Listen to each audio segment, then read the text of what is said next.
You ever have that feeling something's off, like your life is running just a little too smooth, and you know a storm's coming? That's how it started for me. My name's Rob, 37 years old.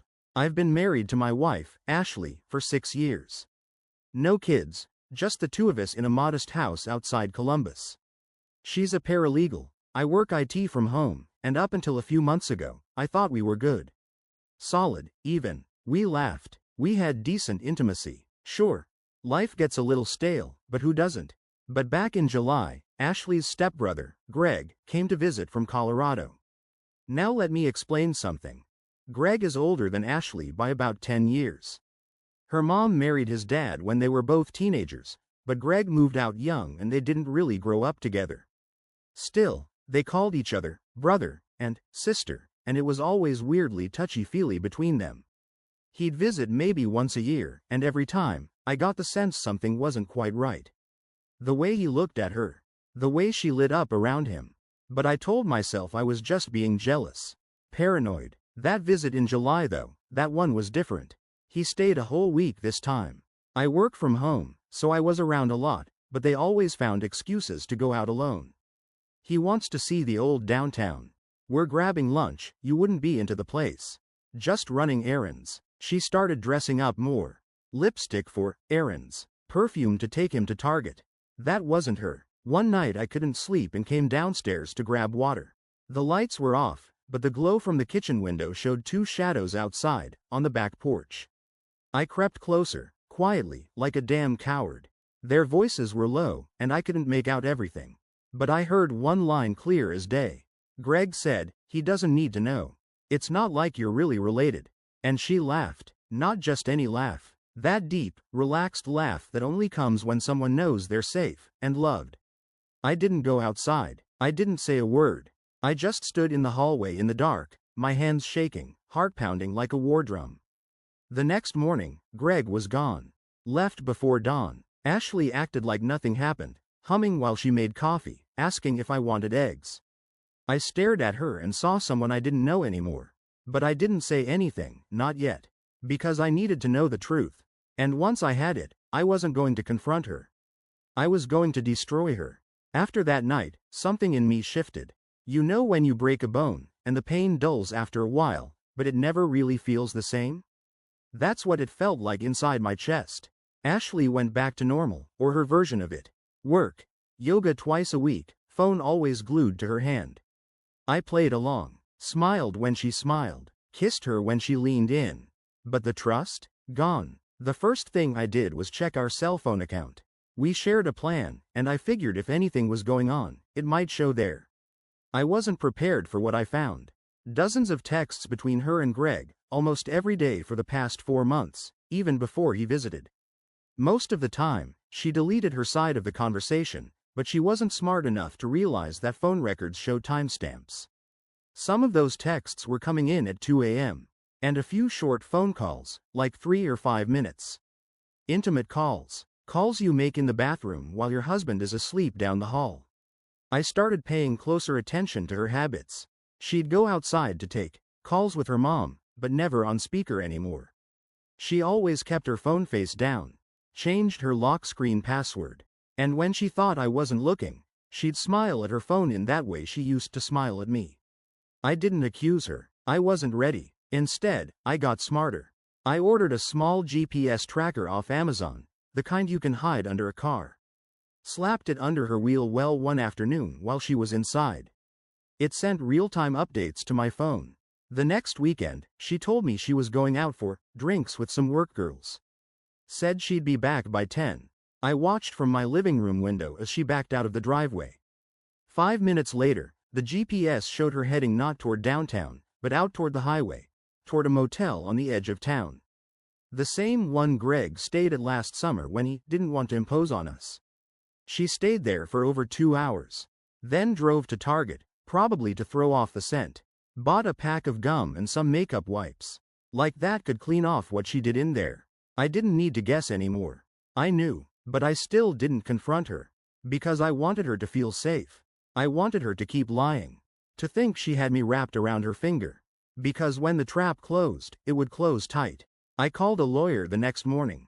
Told her. Everything. She asked, "You want to file now?" I said, "Not yet. I want to take everything she cares about. I want to make sure when I leave, she's left with nothing. It's hard pretending to love someone once you know they're sleeping with your wife." I sat across from Ashley that Sunday morning while she sipped her coffee, scrolling through her phone like nothing was wrong. I wondered if it was Greg she was texting right then. Maybe they had a nickname for me. Maybe I was a joke to them, the boring husband, the IT guy who stayed home while they played out their little forbidden fantasy. "You okay?" she asked, her eyes not even lifting from the screen. I smiled. "Yeah, just thinking about taking a few days off work." She looked up, surprised. "That's rare for you. Figured we could maybe get away for a weekend. Just us." The look on her face told me everything. A mix of panic and guilt, like she was trying to calculate how to say no without giving something away. "I wish I could," she said, setting the phone down, "but this month's a nightmare at work. We've got a trial coming up and my boss is." "Yeah," I said, cutting her off. "It's fine." She seemed relieved, almost too relieved. That night, I pulled the GPS data from her last few trips. She'd been to that same motel 3 times in the past 2 weeks. Once on a lunch break, once after book club, and once on our anniversary. Our anniversary. While I'd made her dinner and waited with a bottle of wine, she was out screwing her stepbrother in some budget motel off Route 46. That one stung. I sat in the garage afterward, lights off, the cold creeping into my bones, just staring at the wall. My hands were shaking. I had all the proof I needed, but something inside me still didn't want to believe it. Not because I loved her anymore, that part was dying fast. But because I hated what it said about me, about what I tolerated, about who I'd trusted. The next morning, I met again with my lawyer, Diane. Tough woman, sharp. She didn't sugarcoat. "You've got everything we need for a fault-based divorce," she said, laying out the documents. "If you want to go scorched earth, we can file and freeze assets. I can subpoena hotel surveillance. Cell tower pings. Her job might even find out, depending on how far this affair has gone. You tell me what you want." I didn't answer right away. "Do you want to destroy her, Rob?" she asked. "No," I said slowly. "Not yet. I wanted her to feel it first. To feel safe. To think she got away with it.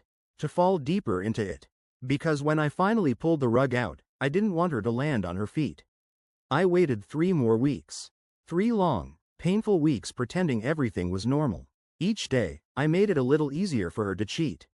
I told her I was picking up overtime. Mentioned a fake conference. I even left town for a weekend and stayed in a motel 2 exits away, just to see what she'd do. The second night I was away, she went straight back to the same motel. 45 minutes after I left. She wasn't even trying to be clever anymore. I took pictures from my phone, GPS screenshots, timestamps, even surveillance footage that my private investigator pulled from the motel. There she was, plain as day, walking out of a room with Greg. Hair messy, clothes wrinkled, smiling. That smile broke something in me. I remembered when she used to smile like that for me, when we first met.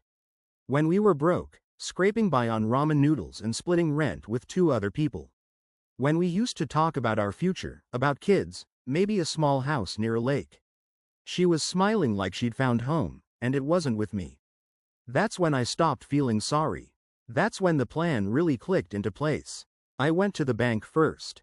We had joint accounts, but I opened a separate one in my name only and started quietly moving my direct deposit. Bit by bit, no red flags, just $200 here, $300 there. It took a few weeks, but I drained my income out of her reach. Next, I froze our shared credit cards. Said there was suspicious activity. We were issued new ones, which I had mailed to my office.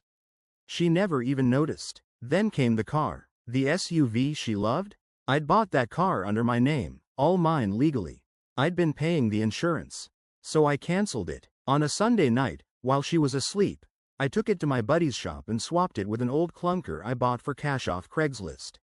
Monday morning, she came outside and found a rusty 2005 Chevy Malibu in the driveway instead of her spotless CR Versys. She walked back in, confused. "Where's my car?" I shrugged. "Oh, it got towed. Something about expired tags and unpaid tickets." Her jaw dropped. "What? I don't..." Why didn't you tell me? I sipped my coffee. I figured you'd notice. She stormed off to call the impound lot. I watched her from the window and felt calm. Like I'd just shifted the balance of power, inch by inch. And she still had no idea what was coming next. That night, I cooked dinner. Candlelight, even. Just like old times. Halfway through the meal, she got a text. Her face lit up, and I knew it was him. She excused herself to the bathroom with her phone. Like I wouldn't notice. Like I hadn't seen the signs 100 times before. I poured myself another glass of wine and smiled. Because tomorrow morning, the papers would hit her desk. I wasn't just leaving her. I was taking the house, the car, half her retirement, and every illusion she ever had that I'd sit back and let her lie to my face. The next morning, she left for work like nothing was wrong. Wearing that gray pencil skirt she always said made her feel powerful. Hair done, lipstick on, probably for him. She kissed my cheek on the way out. Love you, she said. I didn't say it back. She didn't notice. At 9:17 a.m., the process server walked into her office and handed her the envelope. Divorce papers. Fault-based filing. Adultery with a named party. Gregory Allen Mathers. My lawyer made sure the packet included everything. GPS logs, hotel receipts, time-stamped photos, even a printed transcript of one of their text threads we'd pulled off a cloned phone. It was clear, detailed, and brutal. I was sitting on the back porch when she called. Rob? Her voice was already breaking. What the hell is this? You served me at work? I didn't yell. I didn't cry. I just said, you chose him. You don't get to be shocked now. She tried to speak, but I kept going. I gave you chances. I gave you time. You walked into that motel like it was your second home. So now, I'm taking our home. I didn't, she began, but her voice cracked. It's not what you think. I actually laughed. That cold, hollow kind of laugh.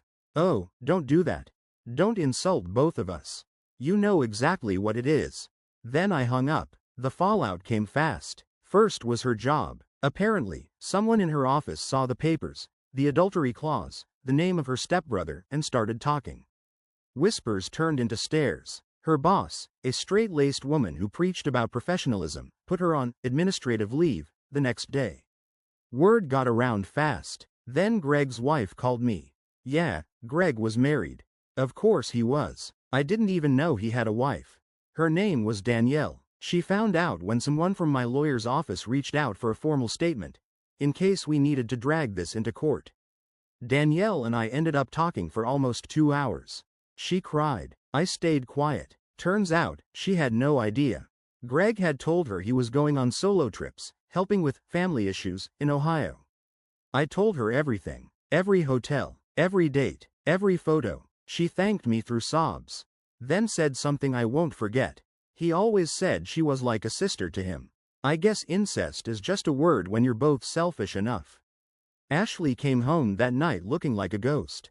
Pale, eyes swollen. She didn't say anything at first. Just stood in the doorway, holding the manila envelope. I was sitting at the table, calm, eating leftover lasagna. Finally, she whispered, "Why didn't you just talk to me?" I looked at her, dead in the eyes. Because you weren't talking to me. You were talking to him. She opened her mouth, then closed it. Walked past me, went upstairs. I didn't follow. I had already booked a short-term rental across town for myself. I was giving her until the end of the week to pack her things and leave. The house was legally mine now. She'd signed her rights to it in a panic during a refinance a year ago. I had the deed. She had nothing but regret and a cheap phone full of deleted messages. Ashley stayed in the house that night, but barely spoke a word. The silence wasn't peaceful. It was thick, like the kind that follows a bomb, when everything's still standing, but nothing's really whole anymore. She didn't sleep in our bed. I heard her in the guest room. Crying, maybe, or calling him. I didn't care. By morning, I was gone. I left a typed note on the kitchen counter. You have 4 days. Then I changed the locks. Rob. Over the next week, I didn't look back. I stayed at a short-term rental with a kitchenette and a twin bed. It wasn't comfortable, but it was mine. I needed the space to breathe, to think, to feel the anger cool into something sharper, something useful. I told my job I was taking leave. No one argued. I'd given them 10 years. I think they could see something in my eyes, that this wasn't about stress. This was survival. Meanwhile, my lawyer kept the engine running. Ashley didn't contest anything. Turns out, she couldn't. We had a prenup. She didn't read it carefully back then, just signed it when we bought the house because she said, "We'll never need it anyway." That same prenup had an adultery clause.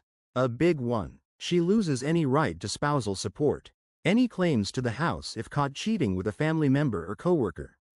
Greg counted as both. He was her stepbrother, and for a time, they both worked at the same legal office years back before he moved out west. I didn't even realize it when we wrote the prenup, but the language was airtight. Diane, my lawyer, was good. She smiled when she handed me the signed settlement. "She's walking away with her name and her clothes." "That's it," I nodded. That's all she brought into the marriage anyway. A week later, I went back to the house. She was gone. There was a stack of boxes in the garage labeled, "Ashley, Storage." I told my buddy Mike to come pick them up and drop them at her sister's place.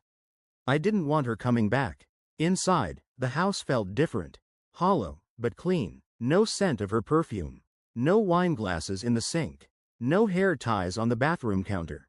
Just silence. I opened the windows, let fresh air in. Then I took a sledgehammer and ripped down the ugly blue wall she always loved in the living room. I'd hated that thing for years. It was my house now.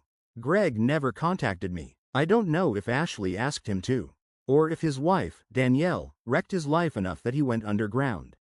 All I know is, his name was added to the divorce paperwork as a third-party co-respondent. That meant it was public record. Let that sink in. His boss could find it. His wife's family. His friends. Hell, Google might find it. Actions have consequences. I wasn't the kind of man to throw punches. I didn't scream or trash her name in the street.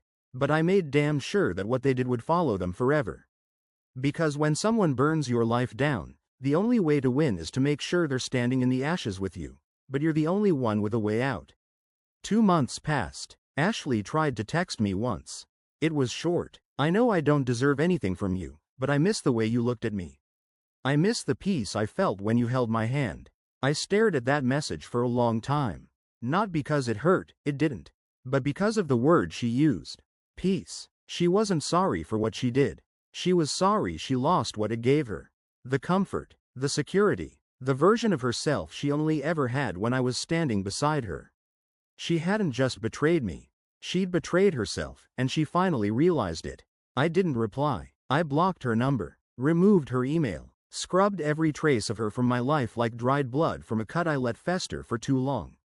The revenge wasn't flashy. It wasn't explosive. It was surgical. She lost the house she decorated and called her sanctuary, the car I'd bought and maintained, her job, after whispers spread through the firm. Greg. From what I heard, Danielle left him and took their kid to Michigan. His name still shows up in the adultery filing if you search county records. She's living in a sublet now. I know because one of her old friends, someone who used to defend her, messaged me just to say, "You handled it better than most." She's a shell of who she used to be. I didn't respond. I don't need updates. I don't need to know how far she's fallen. Because I'm not the man she left. I'm the man she built, one silent betrayal at a time. I went back to the lake recently. The one we always said we'd retire near. Alone, this time. Just me, a cooler, and a beat-up notebook. I sat on the dock and wrote one sentence over and over again until the sun went down. When someone shows you who they are, believe them the first time. People ask if I'll ever get married again. I don't know. What I do know is this. I found peace without her. Real peace. The kind that doesn't come from being someone's safety net. The kind that grows in quiet rooms and steady mornings, where no one's hiding a second life behind your back. She can have her guilt, her what-ifs, her sleepless nights. I have my freedom, and she'll never touch that again.